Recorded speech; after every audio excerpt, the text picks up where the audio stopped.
आज हम लोग पढ़ेंगे Gauss divergence theorem. Gauss divergence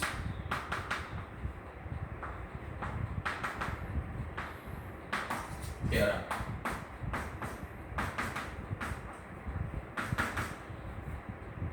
Gauss divergence theorem, ये जो गॉस डाइवर्जेंस थ्योरम है ये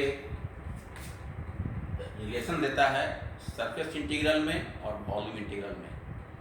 relation between surface integral and volume integral. तो it gives a relationship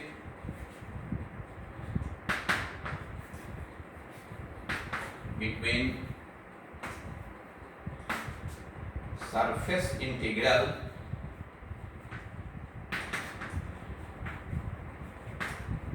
and volume integral। Surface integral माने डबल इंटीग्रल, वॉल्यूम इंटीग्रल माने triple integral. It states that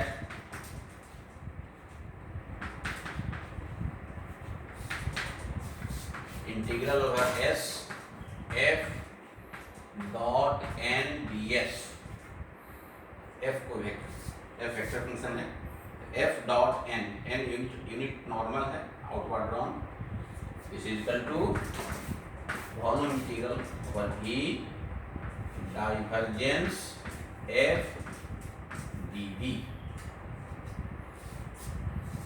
और integral over surface integral over s f dot n ds, triple integral volume integral over v divergence f dv। div माने divergence of f, और ऐसा भी लिख सकते हैं इसको integral over s f dot n ds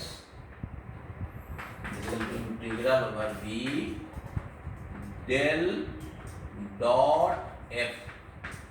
del dot f का मतलब डाइवर्जेंस f और डेल क्रॉस f का मतलब होता है कर्ल f, जो बाद में पढ़ेंगे। तो divergence f del dot f dv, where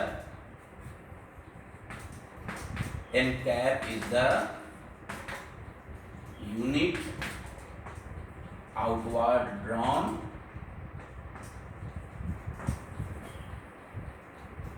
normal vector। Normal vector n जो है n कैप लिखे हैं, n cap is the unit outward drawn externally drawn unit vector. अब इस गॉस डाइवर्जेंस थ्योरम से यूज करके प्रॉब्लम सॉल्व करेंगे। Example है using Gauss divergence theorem evaluate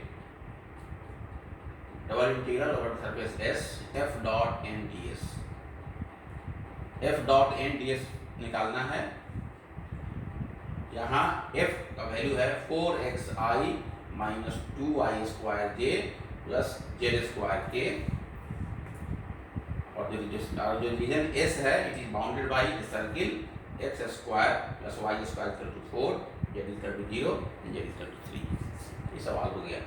आपको निकालना है f डॉट n ds, जहाँ f दिया हुआ है दिस मच और ये s दिया हुआ है। ये सरफेस जो है s it is bounded by this circle this lines. तो सबसे पहले तो हम ऐसे यूज करना है गॉस, इसको इवैल्यूएट करना है गॉस डाइवर्जेंस थ्योरम के यूज करने से। क्या है, वी नो दैट सॉल्यूशन में वी नो दैट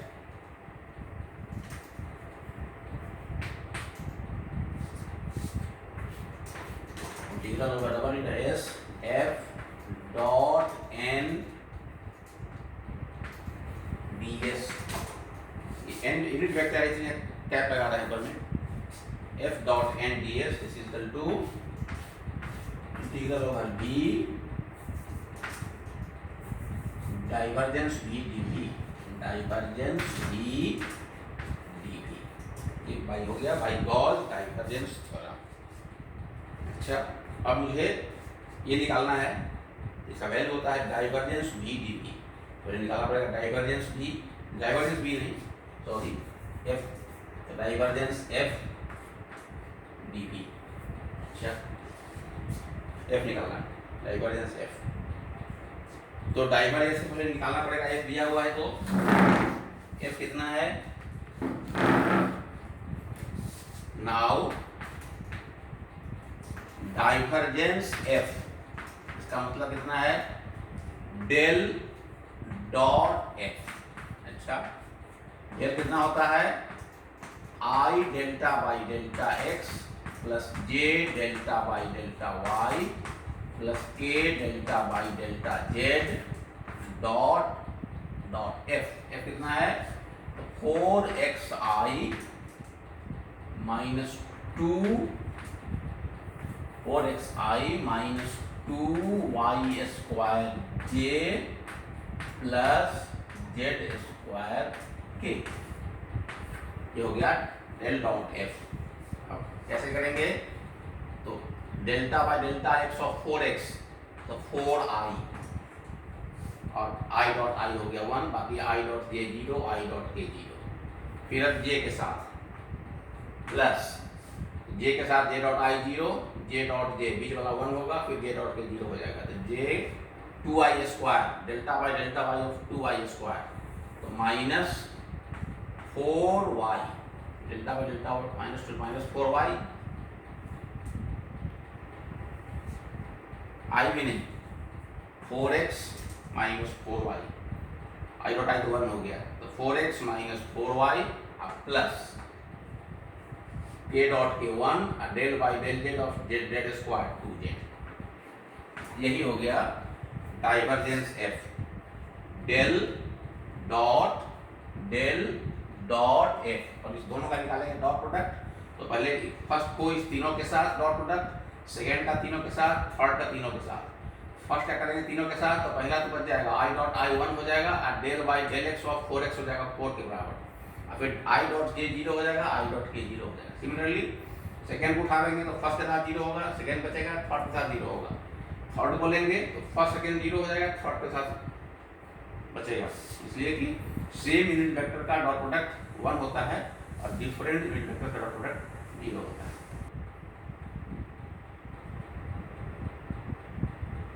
तो पहला में I dot I del by del of 4x is equal to 4, अच्छा 4x लिखा गया, that is 4 minus 4y plus 2z।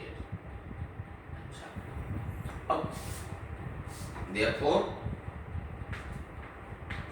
Triple integral over v divergence f dv is equal to triple integral over v divergence 4 minus 4y plus 2z dx dy dz। v माने volume, तो dx ds का मतलब dx dy, dv का मतलब dx dy dz। अब इसका निकाला, अब इसमें मेन काम है इसका लिमिट निकालना, x के लिए, y के लिए और z के लिए। तो लिमिट के लिए समझना पड़ेगा, देखिए x के लिए लिमिट निकालते हैं। लिमिट देखिए, ट्रिपल इंटीग्रल है, तो मेरे पास क्या क्या है, मेरे पास सर्किल है x square plus y square equal to 4। अच्छा, तो x का लिमिट निकालना होगा तो y पुट करेंगे 0, तो y पुट करेंगे 0, this implies x square equal to 4, it implies x equal to plus minus 2। x का लिमिट निकल गया -2 से +2। Similarly also y square equal to 4 minus x square, तो y equal to plus minus root under 4 minus x square, तो y का limit निकल गया minus root under 4 minus x square से plus root under 4 minus x square. और तीसरा है z equal to 0 to z equal to 3। तीनों का लिमिट निकल गया, x के लिए -2 से +2, y के लिए minus root under 4 minus x square से प्लस 4 माइनस x स्क्वायर, और z के लिए 0 से 3।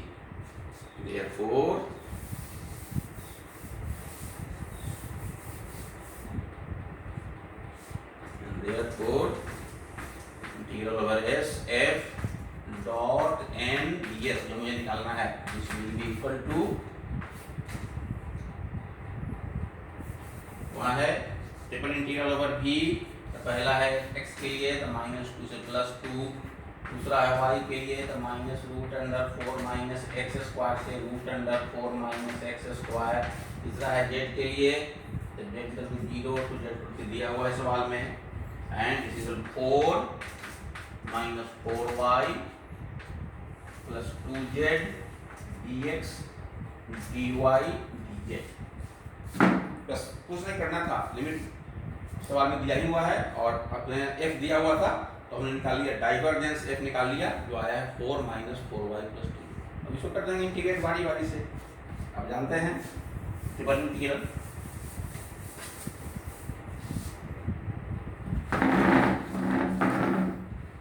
पहले करेंगे हम लोग z के रेस्पेक्ट में, तो क्या होगा इसका वैल्यू बोलिए, this will be equal to -2 से 2 -√4 माइनस एक्स स्क्वायर से √4 माइनस एक्स स्क्वायर, और इसका करेंगे z के रेस्पेक्ट में, तो 4 का 4z माइनस 4y का 4yz 2z का z स्क्वायर, लिमिट होगा 0 to 3, बच गया dx और dy, z का काम खत्म हो गया, -2 से 2 -√4 minus X square to √4 minus X square. अब लिमिट पुट करेंगे, 4 3 जा 12 माइनस 12y प्लस 9, जहाँ जहाँ z कहाँ कहाँ 3, तो 0 से 0 हो जाएगा सब।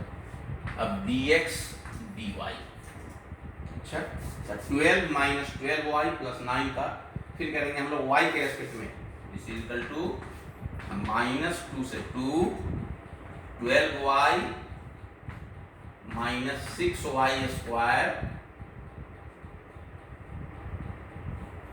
प्लस 9y, और इसका लिमिट हो गया -√4 माइनस एक्स स्क्वायर से प्लस √4 माइनस एक्स स्क्वायर, और बच गया dx। 12 का 12y y के रेस्पेक्ट में माइनस 12y का 6y स्क्वायर, y का y square by 2 6y square, और प्लस 9 का 9y, this will be equal to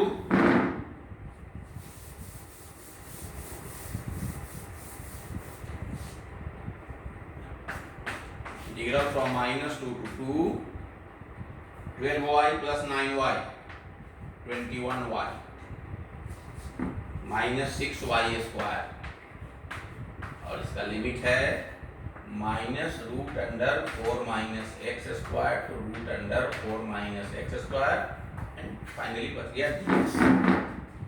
limit का वैल्यू पुट कर देंगे, -2 to 12 21 into √4 minus X square, और minus 21 into √4 minus X square minus 21 into √, plus हो जाएगा 4 minus X square, already minus है limit में, दिस माइनस माइनस प्लस हो गया, फिर से ही -6 into 4 minus X square, √4 minus X का whole square 4 minus X square, फिर minus minus plus 6 into 4 minus X square,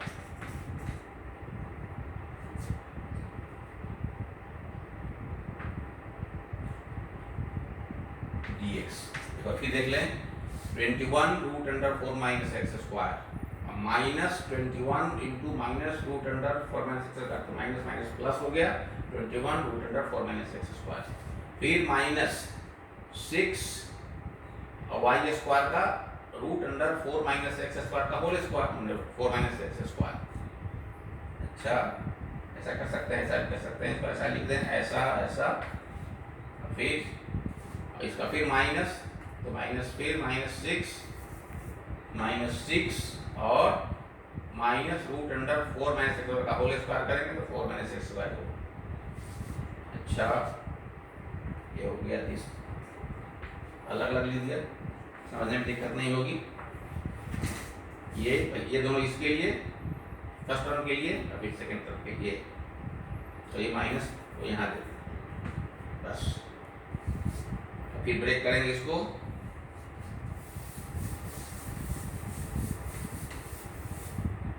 this will be equal to -2 से 2, 21 + 21 42 रूट अंडर 4 - x स्क्वायर, और ये माइनस, ये हो गया -6 × 4 - x स्क्वायर, और फिर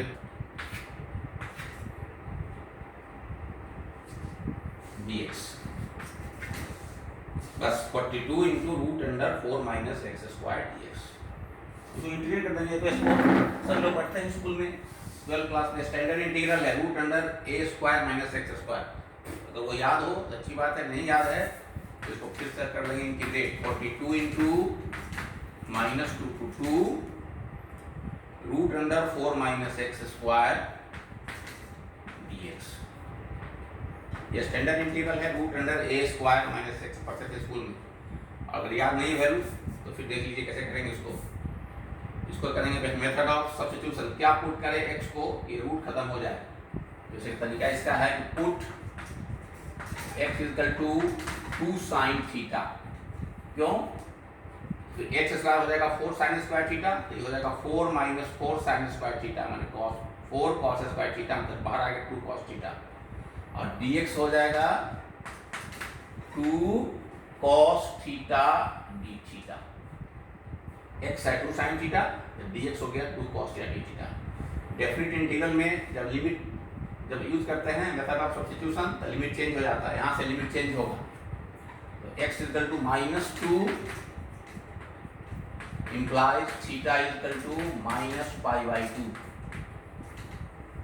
ये -2 होगा तो sin थीटा हो जाएगा -1 के, तो थीटा हो जाएगा -π/2 के, एंड x = अगर 2 कर देंगे दिस implies थीटा = π/2। ये इंटीग्रल हो गया 42 times -π/2 to +π/2 root under 4 - 4 sin square theta, dx का 2 cos theta d theta, this is equal to 42 × -π/2 to +π/2, ये 4 कॉमन निकालेंगे, बाहर 2 हो जाएगा, बाहर अंदर होगा 1 - sin स्क्वायर थीटा, जैसे cos स्क्वायर थीटा हो गया, तो 2 cos थीटा और फिर 2 cos थीटा, माने 2 cos theta × 2 cos theta d theta. अच्छा,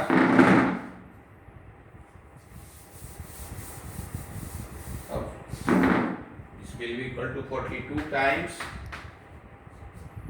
integral -π/2 to +π/2 4 cos square theta d theta.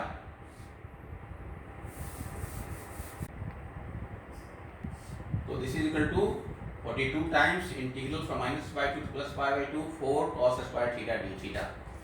It can written as 42 × 4 बाहर निकाल लेते हैं, -π/2 to +π/2 cos square theta d theta, this is equal to 42 × 4 integral -π/2 to +π/2 1 + cos 2θ/2 d theta, cos square theta equal to 1 + cos 2θ/2।